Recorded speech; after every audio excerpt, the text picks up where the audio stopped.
خادمانو د حضرت چوکیدارانو د حضرت اے خادمانو د حضرت. ماشاءاللہ دا جناب میاں شکیل شاہ سے چی زمانگ استاسو مجلسی دا رسول اللہ صلی اللہ علیہ وسلم دا حسن سیرت و دا صورتنا منور کرلو. بلا تاخیر زد بیان نپار دعوت ورکوم شیخ الحدیث حضرت مولانا عابد الرحمن سے دامت برکاتم العالیہ چی دا حضرت تعارف دادے. حضرت دا ایشیا دا ٹنلوی شیخ جناب حضرت مولانا شیخ الحدیث حسن جان صاحب شہید رحمہ اللہ تعالی فرزند انجمن دے. او الحمدللہ پدی وقت کی دا دو مدرسو دا یو مدرسی محتمیم او دا یو مدرسی شیخ الحمدللہ دا خدمات اللہ جل جلالہ دا دی خاندان او دا دی کور نالی علمی خاندان علمی کور دی وطن دا پختنو تا الحمدللہ دا علم او دا حدیث و رنا روڑن کی دعوت ورکوم جناب حضرت مولانا عابد الرحمن سے فرزند انجمن شیخ الحدیث جناب حضرت مولانا حسن جان سے شہید رحمہ اللہ تعالی رحمتا واسعہ. الحمد لله نحمده ونستعينه ونستغفره ونؤمن به ونتوكل عليه ونعوذ بالله من شرور أنفسنا ومن سيئات أعمالنا. من يهده الله فلا مضل له ومن يضلله فلا هادي له. ونشهد أن لا إله إلا الله وحده لا شريك له. ونشهد أن سيدنا وسندنا وحبيبنا وشفيعنا ورحمتنا ومولانا محمدا عبده ورسوله. أما بعد فأعوذ بالله من الشيطان الرجيم. بسم الله الرحمن الرحيم. ما كان محمد أبا أحد من رجالكم ولكن رسول الله وخاتم النبيين وكان الله بكل شيء عليما. وقال رسول الله صلى الله عليه وسلم أنا خاتم النبيين ولا نبي بعدي. وقال من أحيا سنتي فقد أحبني ومن أحبني كان معي في الجنة. صدق الله مولانا العظيم وبلغنا رسوله النبي الكريم. فشوق سر درود شریف ہوا ہے. اللهم صل على سيدنا ونبينا محمد وعلى آل سيدنا ونبينا محمد وبارك وسلم وصل عليه. زما انتہائی قابل قدر علماء کرام مشایخ عظام او انتہائی عزتمند و مشران بالمنو او خغورون و دوستانو، نندا مبارک مجلس او روحانی تقریب دا د دوارو جہانو د سردار د سیرت متطہرہ په سلسله کې او بیا د موجوده دور یو لویه فتنه چې هغې ته د قادیانیت فتنه وایي، د هغې خلاف او د ختم نبوت د عقیدې په سلسله کې او بیا زمونږ برادر سید محمد نواب شاہ افریدی نور الله مرقده د ایصال ثواب په سلسله کې منعقد شوی دی. زما عزتمندو داسې مبارک مجلس کې ناسته ولاړه دا خدمت کول او حاضری کول دا عبادت دی خدای پاک دې دا ستاسو او زمونږ د ټولو نه قبول کړي لوی لوی علما را روان دي انشاءالله هغوی به تاسو ته بیان کوي خدای پاک دې موږ له دا توفیق راکړي چې د هغوی بیان واورو او په هغې باندې عمل وکړو زما عزتمندو داسې مبارک مجلس چې د سیرت مقرر شي زما والد صاحب رحمت الله علیه فرمایل چې عام طور باندې د هغې درې مقصد دی او د هغې درې واړو مقصدو ته تاسو هم خیال کوئ اول مقصد دا دی چې په دې سیرت مطهره کې د دواړو جهانو د سردار د جون نقشه ذکر کیږي د هغوی نوم مبارک د هغوی تاریخ پیدایش د هغوی د وطن ذکر د هغوی د جون چې څومره نقشه ده دا پکې بیان شي نو مسلمانانو ته فایده ورسي خلک د خپل پیغمبر د تاریخ نه خبر شي په سکولونو په کالجونو کې د پیغمبر تاریخ ذکر کیږي خو دومره ډېر نه بیان عام طور باندې مدارسو کې کیږي خدا سے ښکلي مجالسو کې هم د پیغمبر علیه الصلاۃ والسلام تاریخ سره خلک خبر شي اوس هم داسې خلک شته چې د خپل پیغمبر د تاریخ نه پوره نه دي خبر که اچانک ته تپوس وکړي چې زموږ ښکلي پیغمبر دا کله پیدا شوی دی یا په کم وطن کې تیر شوی دی په کم ښار کې وفات دی او دفن دی نو پته ورته نه لګي دا زما والد صاحب رحمت الله علیه په خپله ذکر کړي دی چې مدینه منوره کې سبق وی زمونږ د چارسدې قاضي خیلو یو وکیلو سینیر وکیل قابل سړی وي او زما د نیکو دوستو نو والد صاحب رحمت الله علیه سره ملو شو په خبرو کې ته تپوس کوي وی جی او تپوس کوم زما والد صاحب رحمت الله علیه وی چې دې شي د حج متعلق څه تپوس کوي څه د مسلې تپوس کوي نو ما ته وایي د دواړو جهانو سردار روزه مبارکې ته اشاره وکړه او د پیغمبر علیه الصلاۃ والسلام نوم مبارک یې واغېسته چې جی دا د اکبر بادشاه په زمانه کې پیدا شوی دی نو ما ورته کتل داسې حیران شوم ما وی کو ټوقې کوي ما ورته وی چې دا ته څه وی وی راته وی قسم دی ما ته پته نه لګي تاسو راته ووایه زما ذهن کې دا دی چې دا د اکبر بادشاه په زمانه کې تیر شوی دی والد صاحب رحمت الله علیه وفرمایل انا لله و انا الیه راجعون ته د خپل پیغمبر د تاریخ نه خبر او حج نه راغلی تا دا کالج کوم ځای ویلی دی دا LLB دی کوم ځای کړی ده وی ما ته وایي چې ما خو سکول او کالج ایبټ آباد کې د عیسایانو یو سکول دی هلته ما سبق ویلی دی او هلته کې موږ ته د دنیا د فلاسفرانو د لیډرانو او د رهنماو تاریخ یې راته بیان کړی دی د ماوزتنګ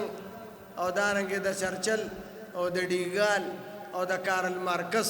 د هغې د تاریخ نه خبر یو خو د خپل پیغمبر تاریخ یې راته نه دی ذکر کړی وی ما ورته ووایي چې دا ستا ګناه نه ده دا ستا د مور او پلار ګناه ده زمونږ د مور او پلار د بچو متعلق دا سوچي چې دی اعلی تعلیم زده کړي ډاکټر شي یا انجینیر شي او ښه ډېرې پیسې وګټي او که آخرت یې تباه شي نو خیر دی نه د خپلو بچو د دین فکر هم کوئ نو بیا ورته مې والد صاحب هغه خپل تاریخ بیان کړه چې دا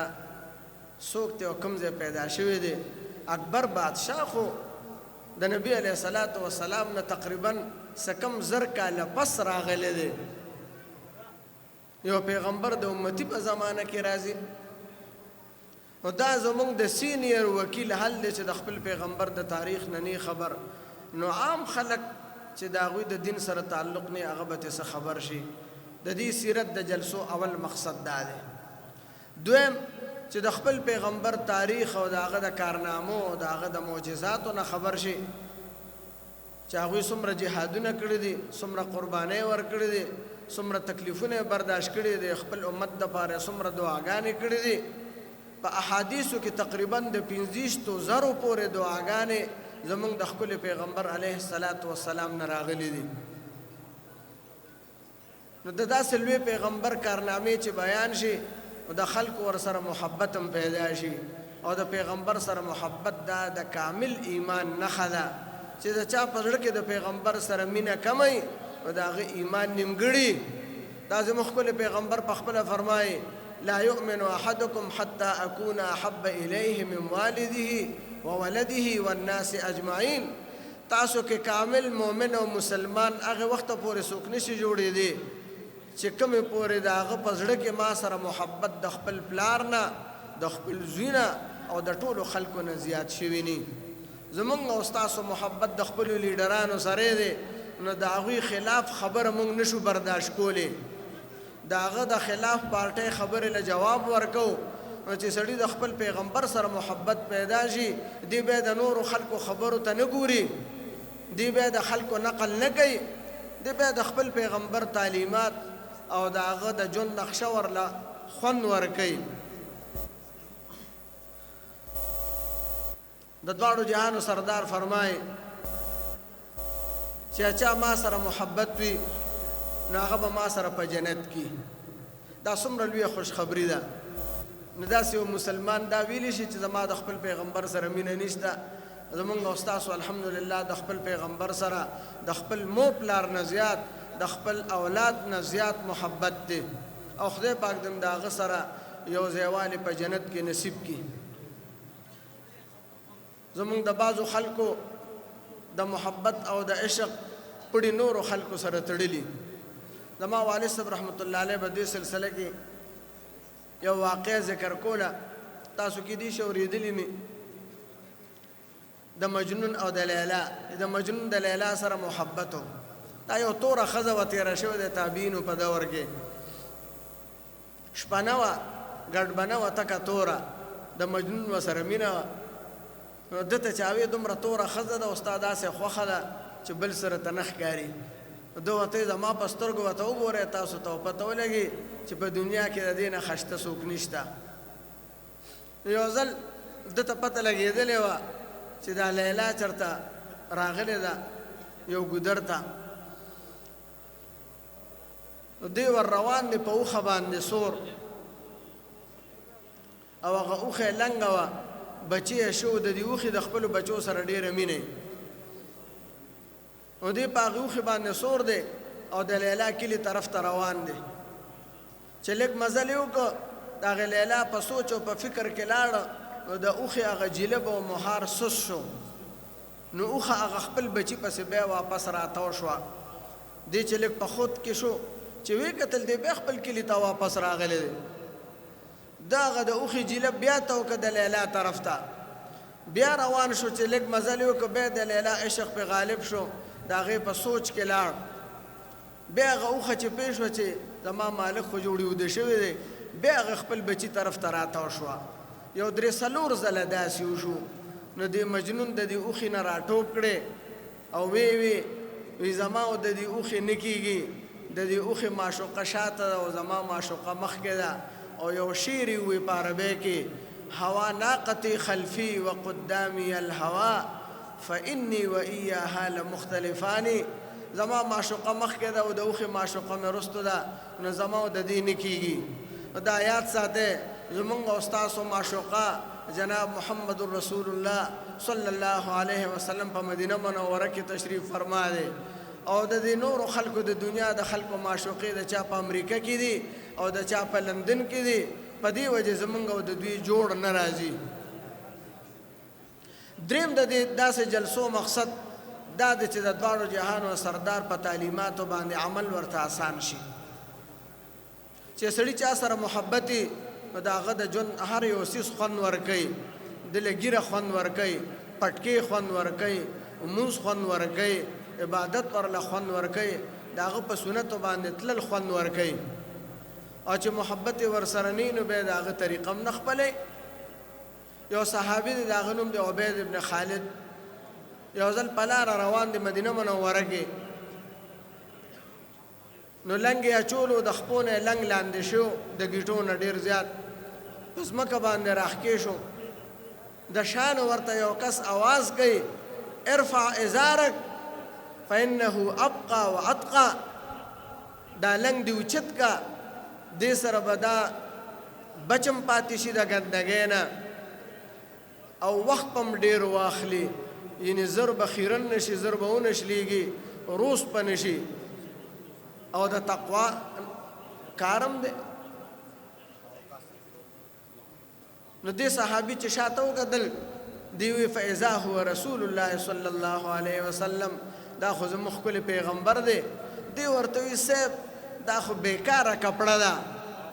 نو که خیرن شي په خټو په خاورو باندې نو خیر دی او یا که کټ شي نو کټ کېدو ته حاجت نشته جي زوړ لنګ دی د دې دا مطلب و چې اوچتولو ته حاجت نشته نبی علیه الصلاة والسلام مته وفرمایل اما لک فی اسوه اما لک فی اسوه ستا دپاره زما په دې ذات کې نمونه کافي نه ده ته ما ته نه ګورې چې زه څنګه کمیس اچوم څنګه لنګ وم څنګه څادر تاوم نو ستا دپاره دا کافي نه ده وی چې ما ورته وکتل نو د نبي علیه الصلاة والسلام لنګ پنډۍ نیمې ته رسېدلی اوچتو و د دواړو جهانو سردار اتباع د هغه په نقش قدم باندې تلل دا د داسې ښکلې مبارکو جلسو مقصد دی بل زما عزتمندو چې څنګه دا د سیرت کانفرنس دی دقه شانتې د ختم نبوت په باره کې هم دی د دواړو جهانو سردار فرمایي چې قیامت ته نږدې به داسې فتنې راشي چې هغه به د شپې د تیارو په شانتې تکې تورې هره فتنه به د بل نه خطرناکه ان بین یدی الساعة فتنا كقطع الليل المظلم يصبح الرجل فيه مؤمنا ويمسي كافرا ويمسي مؤمنا ويصبح كافرا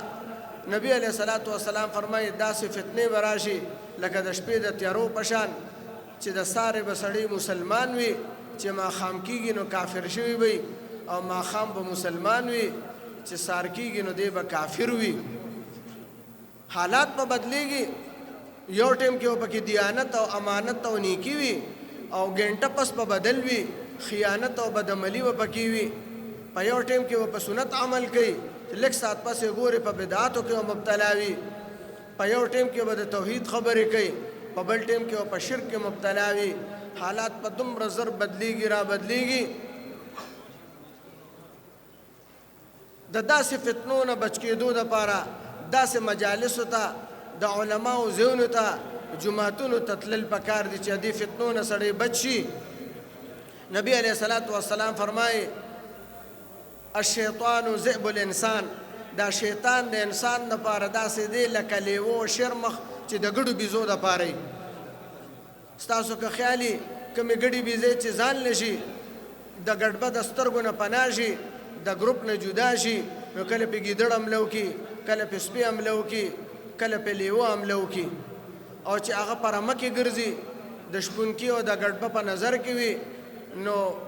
بیا ډېرې کمې وي چې څوک پې حمله وکړي کني بچ پاتې کېږي دقه شانتې کم انسان چې د دې علماو د مجالسو نه ځان جدا کړي د علماو نه ځان کټ کړي د علماو خبرو پورې خنداګانې کوي د هغوی مجلسونو پورې ټوقې کوي نه ورځي قسم دی دا شیطان به دقه شانتې ګمراه کوي په فتنه کې به واقع کوي او چې د عالمانو سره کینی نو خدای پاک به د فتنو نه بچ کوي ځکه دا فتنو باندې پوهېدل دا خو عالمان به پوهېږي چې دا فتنه ده عامو خلکو ته څه پته لګي چې په دې خبرې سره زموږ ایمان ته نقصان نشي که نه رسي زموږ دین ته نقصان نشي که نه رسي دا خو علماو ته پته لګي په دې وجه علماو سره خوا کېږئ نه د علماو په خبرو باندې یقین کوئ د عام ډاکټر په خبره باندې موږ یقین کوو لیکن د عالم په خبره یقین نه کوو یو ډاکټر چاته وایي چینی مه خوره کنی شوګر به دې زیات شي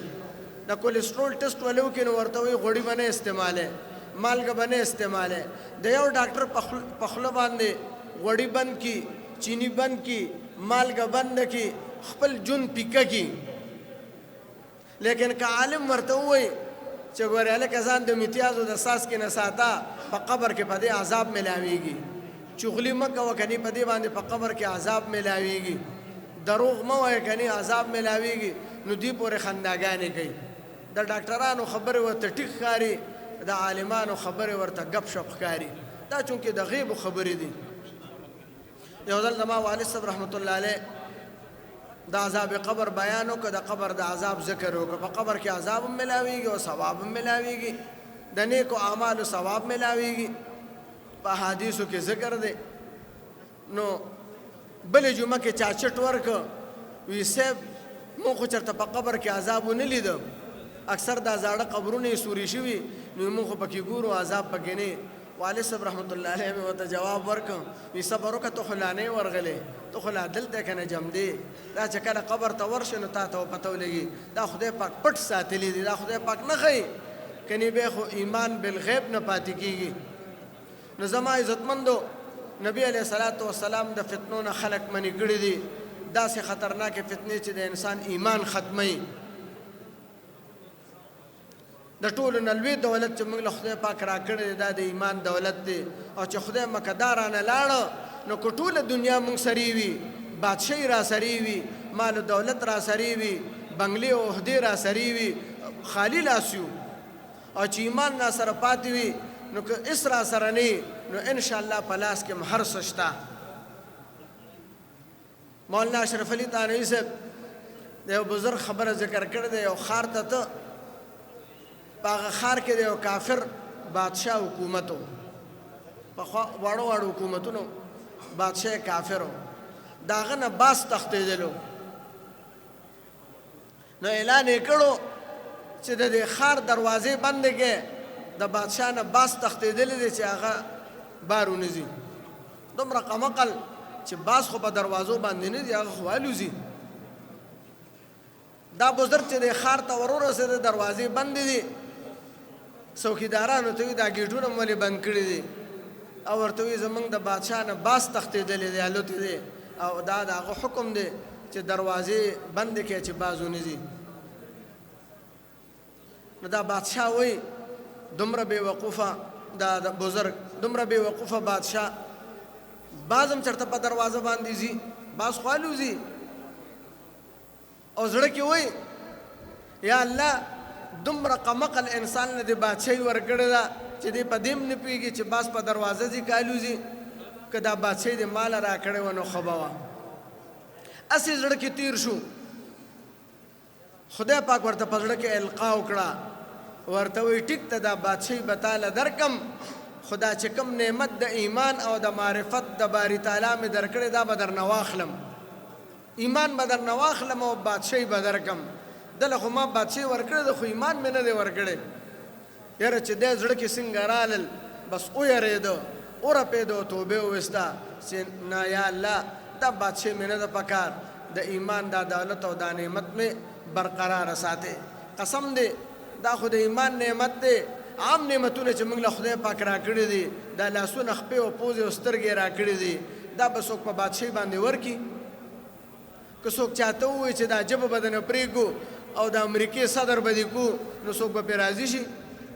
که څوک چاته ووایي چې دا پوزه به دنه کټ کو او د پاکستان وزیر اعظم به شي څوک به دې ته تیار شي موږ له خدای دا نعمتونه دومره قیمتي را کړي دي چې دا موږ د بادشاه او د مال و دولت نه قربانو مال و دولت څه شی دی د ایمان دا نعمت دا لوی دولت دی خدای پاک دی دا زمونږ او ستاسو محفوظ ساتي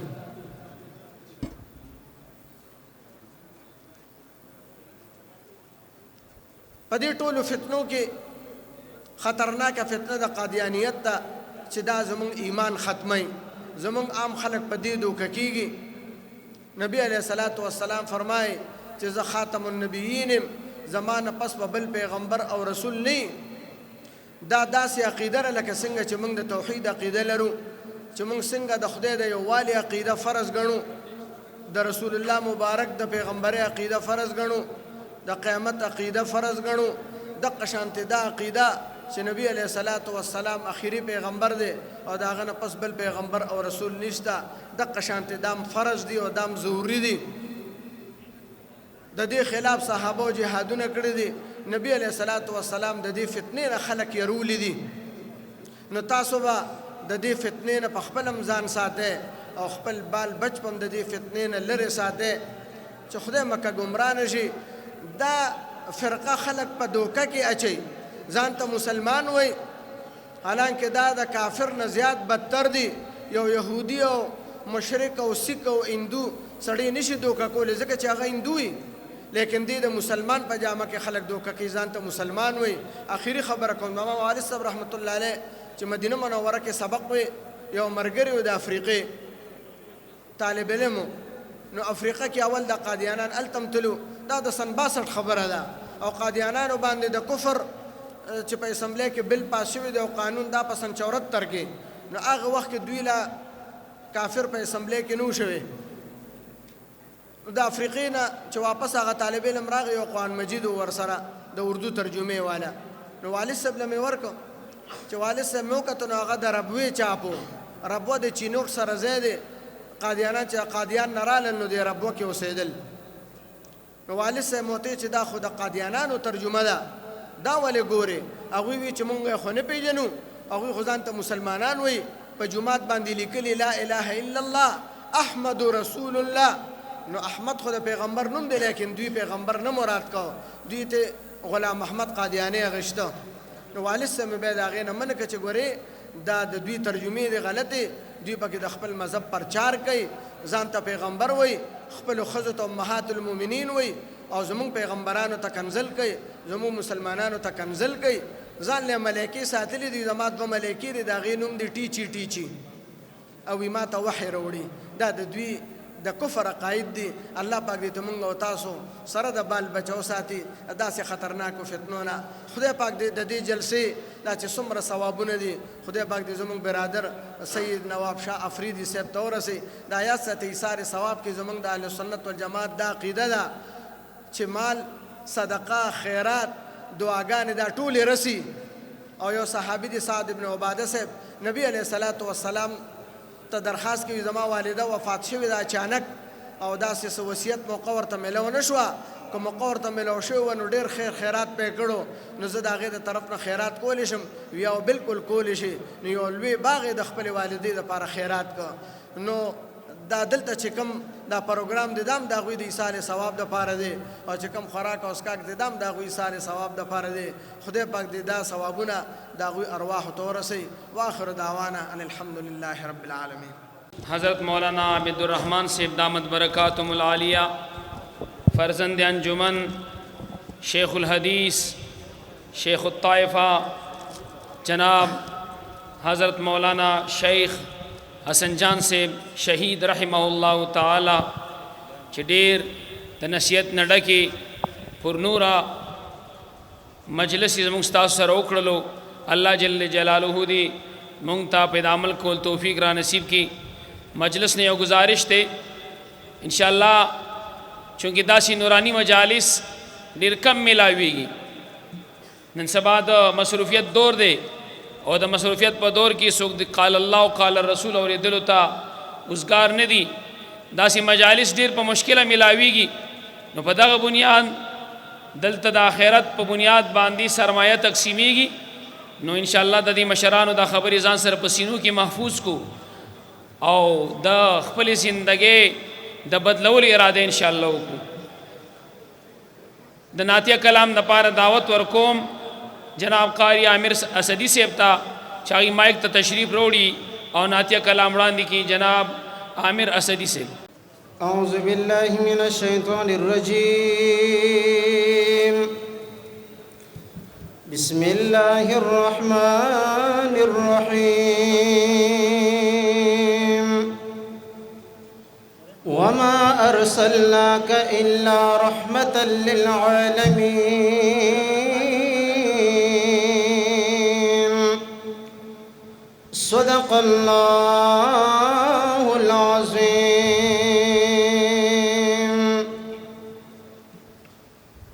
څومره ښکلې دي زما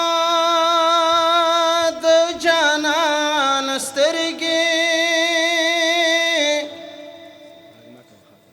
چې حیران ورته دي د جهان سترګینو او بیرنجو د ښکلي تور زړه راپورې داسې نشته دا ملک او انسان سترګې ټول ښایست د یار په سترګو تمام شوی رب اوس نه پیدا کوي دغه شان سترګې نو او ښایسته شوي د جانان له برکاته د صدیق عمر علي او عثمان سترګې ښایسته شوي د جانان له برکته د صدیق عمر علي او عثمان سترګې نو د محبوب اخلاق صورت سیرت را یاد شي چې مې ولګي کم وخت په قرآن سترګې نو بیا به نه وایي غمجن ځان ته په ژوند کې کمړې شوې په دیدن د زمان سترګې کمړې شوې په دیدن د زمان سترګې زا جبریل زا خوږ شیرین جنن میرا والا مالا نازنین نازنین جنن میرا والا مالا نازنین نازنین جنن میرا والا زا جبریل زا خوږ شیرین جنن میرا والا مالا نازنین نازنین جنن میرا والا مالا نازنین نازنین جنن میرا والا شاب سر تلوار وکړه تک پتیس رفتار وکړه زیر می پیار وکړه زیر می پیار وکړه شاب سر تلوار وکړه تک پتیس رفتار وکړه زیر می پیار وکړه زیر می پیار وکړه دی چې اولین آخرین جنن میرا والا دی چې اولین آخرین جنن میرا والا ز جبریل زا خوږ شیرین جنن میرا والا مالا نازنین نازنین جنن میرا والا مالا نازنین نازنین جنن میرا والا ز جبریل زا خوږ شیرین جنن میرا والا مالا نازنین نازنین جنن میرا والا مالا نازنین نازنین جنن میرا والا ځان سره براق بوزا ډېر په اشتیاق بوزا سورب خچاک بوزا سورب خچاک بوزا ځان سره براق بوزا ډېر په اشتیاق بوزا سورب خچاک بوزا سورب خچاک بوزا زایتم یسیرا زایتم یسیرا مسکن جنن میرا والا زایتم یسیرا مسکن جنن میرا والا ز جبریل زا خوږ شیرین جنن میرا والا مالا نازنین نازنین جنن میرا والا مالا نازنین نازنین جنن میرا والا ز جبریل زا خوږ شیرین جنن میرا والا مالا نازنین نازنین جنن میرا والا مالا نازنین نازنین جنن میرا والا ارج زما دیدار غواړي بار بار نه یار غواړي ګرد د پیزار غواړي ګرد د پیزار غواړي عرش زما دیدار غواړي بار بار نه یار غواړي ګرد د پیزار غواړي ګرد د پیزار غواړي عرش غواړي تسکین د تسکین جانان میرا والا عرش غواړي تسکین د تسکین جانان میرا والا ز جبریل سا خوږ شیرین جانان میرا والا مالا نازنین جانان میرا والا مالا نازنین جانان میرا والا ز جبریل سا خوږ شیرین جانان میرا والا مالا نازنین جانان میرا والا مالا نازنین جانان میرا والا سترګې برنجو لري ډکې د بڼو لري زلفې په غوږو لري زلفې په غوږو لري سترګې برنجو لري ډکې د بڼو لري زلفې په غوږو لري زلفې په غوږو لري هغه لونګي جانان میرا والا هغه لونګي جانان میرا والا ز جبریل سا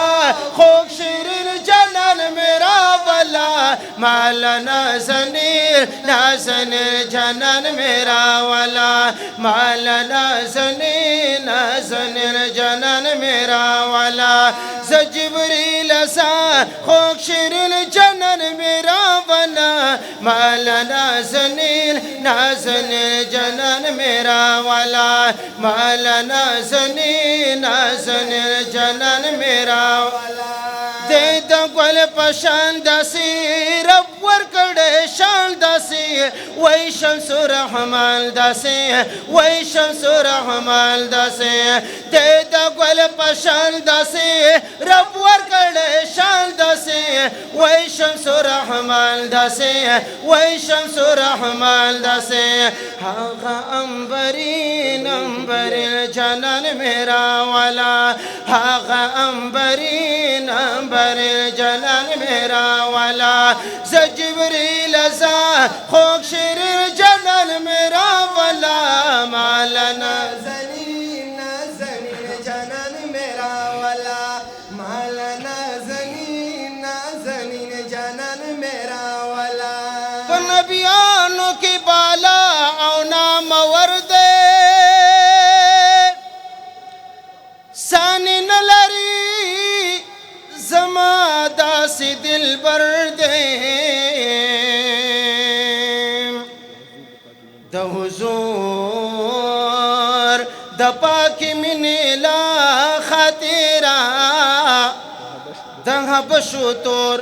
بلال می د زړه سر دے د مولا بازن کله سبا کیږي یار چې مخنا زلف واړوي سحر دے نو پمانو ری روشی منی سی دوستانو ما بیگا جانان لیدل دے اختر دے بیگا ټولش پمی دوم ردی شړلی لا تر وسمی گریوان پاوخ کو تر دے خلکو چغی کړي نظام علی ونی دے ما ویل ند بڑ بیر قلندر دے بیان د پاره دعوت ورکوم د دې علاقې نامور عالم دین چې الحمدلله د هغې په برکت په دې خاوره او په دې علاقه اول د مدارسو بنیاد ایښودلی شوی د مدارسو خدمت د مساجدو خدمت د سکول په باب کې د هلکانو د علمي او د تعلیمي تربیت یو لوی روح روا جناب حضرت مولانا قاری محمد عظیم صاحب دامت برکاتهم العالیه ته چې هغې مایک ته تشریف راوړي او د خپلو زرینو خیالاتو اظهارو کې جناب मौलाना कारी मोहम्मद अजीम से। नहमदुहु व नुसल्ली अला रसूलिल करीम, अम्मा बाद फ़अऊज़ु बिल्लाहि मिनश शैतानिर रजीम, बिस्मिल्लाहिर रहमानिर रहीम। लक़द कान लकुम फ़ी रसूलिल्लाहि उस्वतुन हसनह। सदक़ल्लाहु मौलाना अज़ीम व सदक़ रसूलुहुन नबियुल करीम व नहनु अला ज़ालिका मिनश शाहिदीन व शाकिरीन वल्हम्दुलिल्लाहि रब्बिल आलमीन। ज़मा अज़ीज़ मशरानो, कशरानो, उलमा इकरामो और द बाहर न सुमरा च उलमा इकराम रागली, मूं हगे टोल शुक्रिया अदा करूं چې موږ د خبرې جنسي خاورې ته راده نشول او تاسو سره ملاقات وکړو. زما عزیزانو، تاسو ته معلومه ده سید نواب الله پاک دې وبخښي، هغې باره کې دا پروګرام منعقد شوی دی څلوېښتې او د حضور اکرم صلی الله علیه وسلم سیرت باره کې. سید نواب زما اتم کې کلاس فیلو زی استاد بم از موږ شاګردانو په اتم کې لوی جماعتو دې خاندان نه پکې محمد علي جي صاحب، سید نواب، دا ټول موږ سره یو قسم بچپن تیر کړو او ډېر ښه وخت تیر کړو. الله پاک دا هغه مغفرت نصیب کړي. اتم جماعت کې هلک یا بالغ شوي یا بالغ شوی نه، خاتم جماعت کې هغه زموږ سره سټوډنټ مو هغه سبقونه ویل. زما عزتمندو څوک وفات شي هغه په سیاسم نیک صفتونه بیانوي چې دا ډېر ښه سړی و، الله پاک به یې وبخښي. زما عزتمندو اتم نه پس زه بیا لاړم مسجد نبی له مدینې منورې له،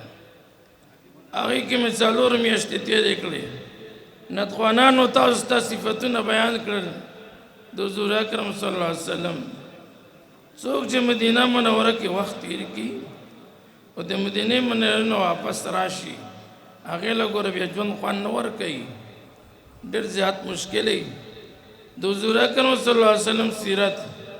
هیچا نه پټ نه دی. الله پاک دا خدمت مونږ له راکړی و چې څلور میاشتې مونږ به اکثر خلکو ته ویل چې تاسو خلک جالې لګوتې یو شئ چې څنګه تاسو جالې لګوتې وړو، او موږ به د جالې صفا کولې،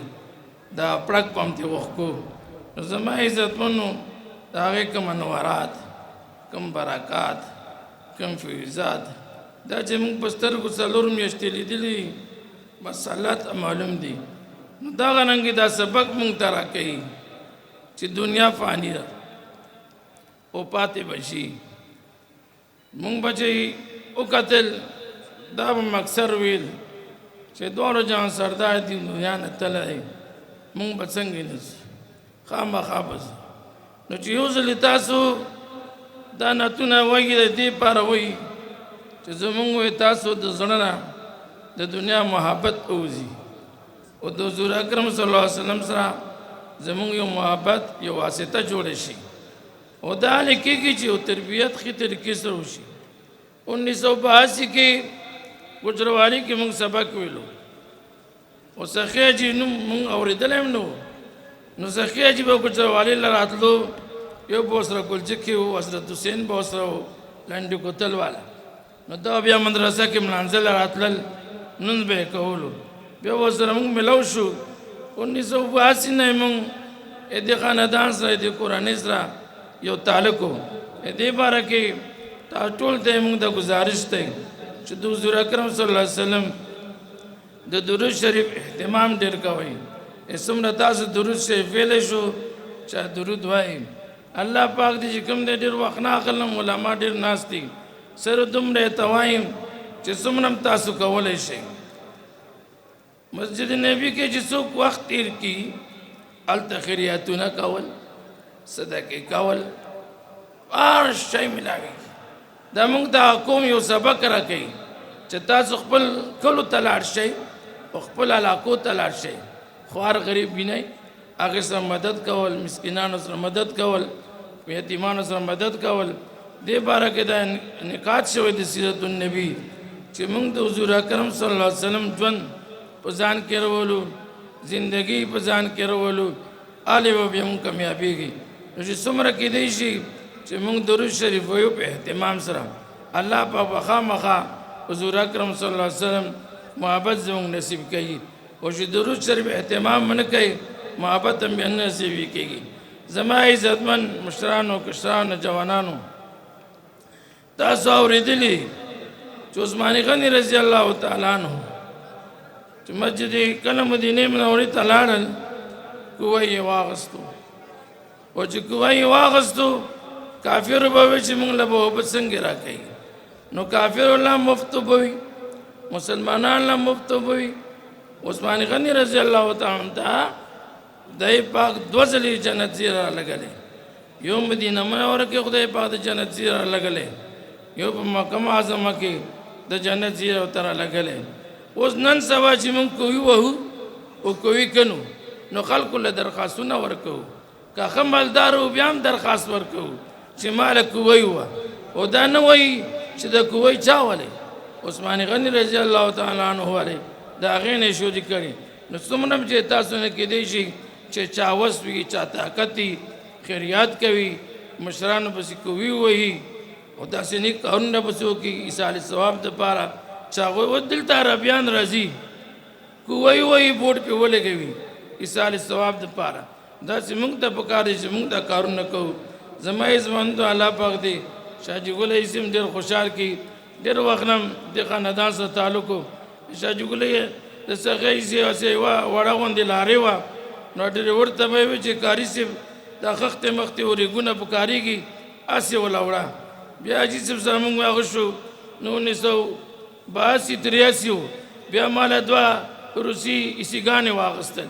چې د دواړه روسي ایسیګان په مدرسه کې ولګوه. الله پاک د هغو ټولو وخت کې ښه خلک وو او ډېر نیکان وو. نو سخي حاجي په خپلو بچو باندې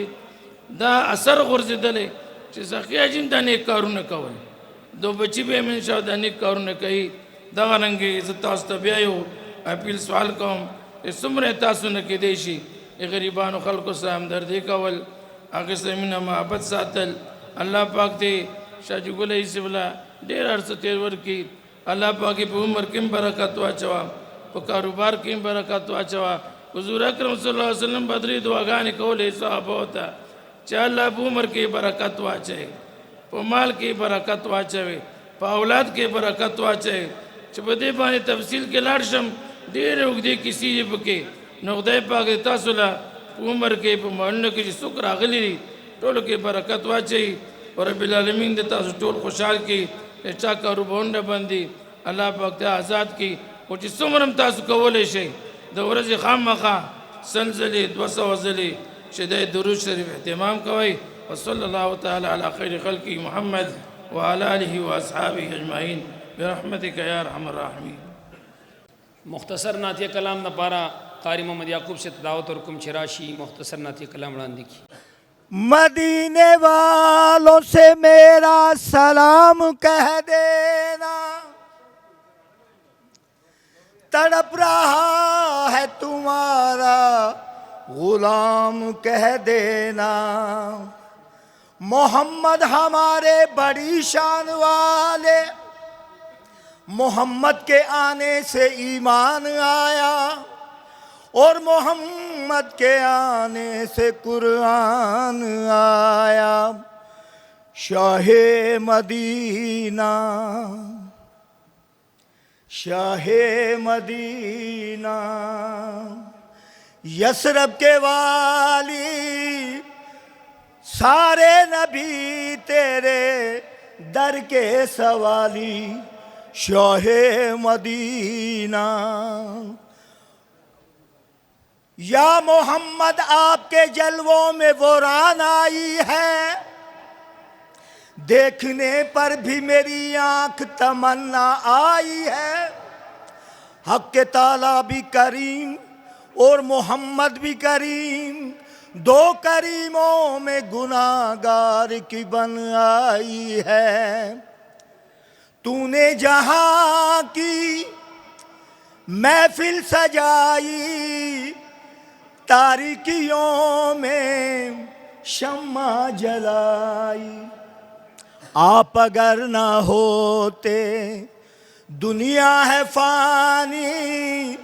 सारे नबी तेरे दर के सवाली। Shah Medina Mecca Medina, Mushtaq आफताब जमाले मोहम्मदी, माँ बंदाए मोहम्मदी आले मोहम्मदी। मारा चे अस्तलाफ गुलामी है मुस्तफ़ा, माँ कम तरीन गुलामे बिलाले मोहम्मदी। शाहे मदीना।